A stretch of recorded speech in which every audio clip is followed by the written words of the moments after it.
Hello, c'est Mia de Positive Mind Attitude. Après un parcours de plus de 4 ans et demi avant de connaître enfin les joies de la maternité, j'ai décidé d'associer mes compétences professionnelles de thérapeute à mon vécu personnel lié à l'infertilité et la PMA pour accompagner les femmes en désir d'enfant et leur permettre de reprendre le plein pouvoir sur leur fertilité. Si tu veux agir pour ne plus subir, tu es au bon endroit. Que tu sois suivi médicalement ou non, mes conseils te permettront d'avoir un autre regard sur ton parcours et d'adopter une approche globale pour mettre toutes les chances de ton côté. Ensemble, brisons le tabou de l'infertilité. Si tu connais une femme qui est concernée par le sujet, je t'invite à lui partager cet épisode. Maintenant, installe-toi confortablement et c'est parti pour l'épisode du jour. J'arrête tout. Cette phrase, je te rassure, elle ne me concerne pas directement maintenant, ou en tout cas plus directement, mais cette phrase, je l'ai prononcée, et je vais même te dire que je l'ai prononcée avant même d'avoir le résultat de la ponction. J'en pouvais plus, et j'ai dit à mon mari, écoute, quel que soit le résultat de la ponction, c'est terminé, j'arrête tout.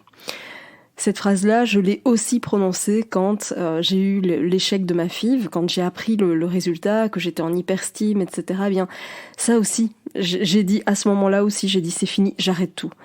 Et cette phrase-là, eh bien, figure-toi que je l'entends aussi énormément auprès des femmes qui m'écrivent sur les réseaux. Elles sont en réalité juste épuisées par ce parcours, tout comme moi aussi j'ai été épuisée par ce parcours. En fait, ce qui se passe, c'est que l'entrée en PMA, en réalité, c'est pas du tout le début. C'est pas du tout le début du parcours. Pourquoi ? Parce que souvent, on a déjà galéré seul pendant bien longtemps. Alors, un délai qui peut évidemment varier, mais ça n'enlève en rien l'intensité de la douleur. Ensuite, ce qui se passe, c'est que une fois qu'on a galéré toute seule, évidemment, on va chez son gynéco, on lui demande de l'aide, il va vérifier un petit peu comme ça, et puis il t'a dit ça très certainement, revenez dans 6 mois, ça fera 60 €. Vécu ou non ? Je suis convaincue que tu l'as vécu, ça. Le coup du revenez dans 6 mois, c'est un grand classique. Alors, je dis pas que c'est pas utile, mais quand on sent qu'il y a des difficultés, quand on sent qu'il y a des choses à faire, je suis pas ok avec ça, je suis pas ok. Parce que qu'est-ce qui se passe ? C'est que tu retournes 6 mois plus tard. Et qu'est-ce qui va se passer ? Eh bien, c'est qu'il va te prescrire de nouveau quelque chose, histoire de te faire patienter encore 6 mois. Alors, ça peut être du Clomid, ça peut être quelques examens comme ça, mais finalement, il y a encore un énorme délai entre ce moment et la FIV, par exemple, pour celles qui y vont, mais ça peut être une insémination ou ça peut être vraiment le fait même de poser un diagnostic. C'est hyper long et c'est vraiment épuisant. Alors peut-être que c'est ton cas à toi aussi, peut-être que tu t'es dit que tu arrêtais tout, peut-être que c'est ce que tu te dis même en ce moment. Et si c'est le cas, j'ai clairement envie de te dire que c'est totalement compréhensible. C'est compréhensible, pourquoi ? Parce que c'est hyper dur physiquement, bien évidemment, déjà avec toutes ces variations hormonales, cette découverte aussi probablement de toutes ces variations, parce que prise d'un moyen de contraception pendant très longtemps. Et donc forcément, on n'est pas du tout habitué à tout ce qui se passe dans le corps, et donc c'est dur de découvrir tout ça. C'est dur d'identifier un éventuel déséquilibre hormonal. C'est dur de prendre des traitements hormonaux, d'avoir des injections. Enfin, les examens, la pudeur aussi, parce qu'on est constamment les fesses en l'air, les pieds dans les étriers. Enfin, il y a rien de super agréable dans tout ça. Donc évidemment que physiquement c'est super dur, mais c'est aussi dur évidemment émotionnellement. Pourquoi ? Parce que entre l'incertitude, les délais, l'angoisse que ça peut provoquer, la culpabilité de plein de choses, les remarques maladroites, parce que évidemment on va te rabâcher les oreilles en te disant que c'est parce que t'y penses trop, que t'es trop stressé, etc., etc. Propos qu'on ne tient jamais aux hommes d'ailleurs, ceci dit, alors que bizarrement la fertilité masculine a diminué de moitié ces 50 dernières années, mais bizarrement à eux on leur dit pas que c'est dans la tête et on leur dit pas qu'ils y pensent trop. Voilà, je dis ça juste en passant. J'aime bien mettre les choses dans leur contexte. Et donc, clairement, si tu te sens épuisé, si tu trouves que c'est hyper dur, tant physiquement qu'émotionnellement, j'aimerais aussi juste t'aider à comprendre pourquoi tu tiens ce discours. La toute première chose que j'aimerais que tu fasses, c'est de visualiser des réservoirs. Et ces réservoirs, je vais te demander d'en visualiser au moins 3. Le tout premier réservoir, ce sera le réservoir qui est consacré à tes émotions. Le deuxième réservoir, il est consacré à ton état physique. Et le troisième réservoir, il va être consacré au domaine médical. Au sens large, bien évidemment, pas uniquement la fécondation in vitro ou l'insémination, mais ça peut être les examens, ça peut être les rendez-vous médicaux, ça peut être plein de choses, d'accord ? Et ces 3 réservoirs, une fois que tu les as visualisés, j'aimerais aussi que tu imagines quelque part qu'il y a un petit tuyau qui les relie les uns aux autres, parce que ces réservoirs en réalité sont communicants. Et à chaque fois qu'il va se passer quelque chose de compliqué, ou que tu as des déséquilibres hormonaux, que tu as eu un rendez-vous médical compliqué, peu importe, eh bien tout ça, ça va vider un petit peu ton réservoir. Et comme ça communique, eh bien dis-toi que même ceux qui ne sont pas directement concernés vont trinquer aussi. Alors, tu le vois déjà venir, c'est que évidemment le très très gros problème qui se passe quand on arrive en PMA, c'est que en réalité, les réservoirs sont déjà vides ou presque avant même de commencer. Et tu comprends évidemment que du coup c'est encore plus compliqué, et tu comprends pourquoi je te disais qu'en réalité, la PMA, c'est pas du tout le début du parcours, loin de là. En général, il y a souvent un historique qui est assez long ou même déjà assez compliqué avant ça. Et que ce soit médicalement ou simplement émotionnellement, le parcours, il a déjà commencé, tu vois. Et donc, tu as compris maintenant l'intérêt aussi de remplir tes réservoirs avant tout ça. Parce que si tu arrives avec des réservoirs qui sont déjà complètement à sec, qu'est-ce que tu veux donner ? Il n'y a plus rien à donner, tu vois.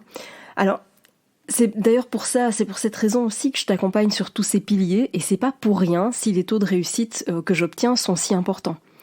Alors là maintenant, tout de suite, ce que j'aimerais que tu fasses, c'est que tu commences, donc comme je te l'avais demandé, c'est par visualiser ces 3 réservoirs. D'accord ? Donc les 3 réservoirs, je les rappelle, donc on a le réservoir émotionnel, on a le réservoir physique et on a le réservoir médical. Et si tu veux, je t'invite même à les dessiner sur papier, hein. Pourquoi pas, ça peut être sympa d'avoir une représentation visuelle de tout ça. Une fois que tu as visualisé ces 3 réservoirs, ce que je vais te demander de faire maintenant, eh bien, c'est d'estimer l'état de remplissage de chacun. Est-ce que tu as un niveau de remplissage ? Est-ce que tu es plutôt à 80% ? Est-ce que tu es plutôt à 60% ? À 40% ou moins que ça, hein ? Peut-être que tu as un réservoir qui est complètement à sec, c'est possible aussi. Et du coup, ce qui serait intéressant, c'est de venir observer s'il y a un réservoir, ou plusieurs d'ailleurs, mais qui est plus vide que les autres, tu vois.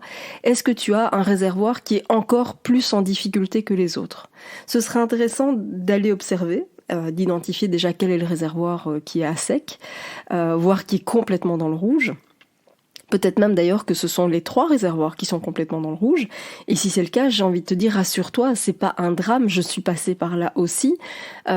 J'ai eu mes réservoirs qui étaient mais complètement dans le rouge. J'avais, moi je parle souvent aussi de curseurs, mais en réalité tous mes curseurs étaient dans le rouge, évidemment. Alors clairement, du coup, ça n'a pas fonctionné et ça ne fonctionnait pas. Et j'ai tourné en rond pendant 4 ans et demi, donc c'est pour te dire que mes curseurs étaient complètement dans le rouge pendant très longtemps. Et évidemment, avec nos modes de vie actuels, les curseurs passent aussi assez vite dans le rouge. Donc c'est une vigilance, j'ai envie de dire, permanente pour faire en sorte que nos curseurs restent dans le vert de façon grandement majoritaire. Mais donc voilà, pas de panique si jamais tu vois que les 3 réservoirs que tu as sont complètement dans le rouge, d'accord ? C'est pas un drame, c'est normal et tu serais loin d'être la seule à visualiser ça. Maintenant, la dernière étape que j'aimerais que tu fasses, une fois que tu as visualisé les réservoirs, que tu as estimé l'état de remplissage, que tu as identifié si tu en avais un qui était plus vide que les autres, eh bien maintenant, ce que j'aimerais que tu fasses, c'est que tu réfléchisses à quel est le réservoir qui est le plus en difficulté, bien sûr, et de manière générale, comment est-ce que tu peux remplir tous ces réservoirs-là ? Alors si toi, tu n'as pas la réponse à cette question, ce qui est fort possible, rassure-toi parce que moi je l'ai cette réponse. Et c'est d'ailleurs comme ça que je procède et à travers le programme Fertility, qui est le programme en ligne, le programme qui se fait en toute autonomie, je t'aide à remplir ces différents réservoirs. Et je vais même te dire que j'en ai rajouté un supplémentaire de réservoir, c'est que j'ai ajouté un réservoir qui est basé sur l'énergétique. Parce que notre corps, il est censé fonctionner de façon fluide, de façon harmonieuse, et que souvent c'est pas le cas. Donc moi, c'est même pas 3 réservoirs que je te donne, c'est 4. Et en réalité, eh bien tu vois, on va travailler sur chacun de ces piliers, sur chacun de ces réservoirs pour faire en sorte que tout soit dans le vert. L'idéal, évidemment, quand on maximise, quand on remplit ces réservoirs au maximum, eh bien évidemment, souvent, il y a de très jolies surprises qui arrivent. J'ai encore eu une annonce de grossesse hier qui était juste fantastique. L'annonce a eu lieu d'ailleurs au sein du groupe de coaching éclosion, c'était juste fantastique à entendre parce que autant on a du mal de façon générale à se réjouir d'une annonce de grossesse d'une collègue, parfois même d'une proche, d'une amie, etc. parce que ça renvoie au fait que ça ne fonctionne pas. Eh bien, au sein du coaching éclosion, c'est complètement différent parce que les filles qui sont là entre elles connaissent le parcours des unes et des autres et en fait c'est juste une énorme source d'espoir parce que ça montre que ça a marché malgré des parcours qui sont parfois hyper compliqués et donc voilà, c'est un moment de fête en réalité, c'est juste fantastique de fêter ça tout ensemble. Mais tu vois, ces réservoirs-là, eh bien c'est là-dessus qu'on travaille, alors que ce soit évidemment avec mon accompagnement personnalisé, mais que ce soit aussi déjà avec le programme en ligne, le programme Fertility, on va travailler sur tout ça pour faire en sorte que tu aies des réservoirs qui soient le plus remplis possible pour évidemment plus que doubler tes chances de réussite et ça, crois-moi, ça fait toute la différence. Si tu recherches une info, si tu as une question, déjà évidemment bien sûr tu peux me contacter, tu peux me trouver sur les réseaux sociaux, sur mon site internet, tu peux m'envoyer un message bien évidemment. Juste pas sur Spotify parce que malheureusement je n'ai pas encore trouvé comment répondre aux messages qu'on me laisse sur Spotify, donc voilà, malheureusement je n'ai pas trouvé l'option pour l'instant, donc d'ailleurs si quelqu'un a la réponse je la veux bien, mais bien sûr tu peux me contacter essentiellement que ce soit par mail, que ce soit via Instagram, voilà, peu importe, ou encore une fois sur le site internet tu peux évidemment, mais l'idée c'est de voir un petit peu où est-ce que ça pêche et comment est-ce que tu peux faire pour doubler tes chances de réussite parce que l'infertilité c'est pas une fatalité, c'est pas définitif, d'accord ? C'est une transition, c'est momentané et l'idée c'est évidemment de sortir de ce parcours d'infertilité avec une issue la plus positive possible.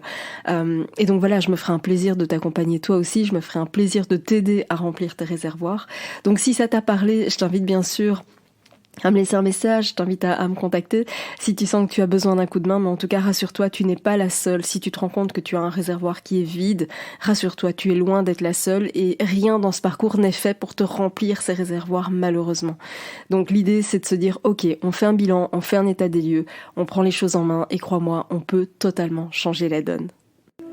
Merci d'avoir écouté cet épisode jusqu'au bout. Si tu veux aller plus loin et bénéficier de plus de conseils, télécharge maintenant mon guide offert sur positivemindattitude.fr. Pour encourager ce podcast, merci de mettre une note et ou un commentaire sur ta plateforme d'écoute. Je te dis à très vite pour un prochain épisode.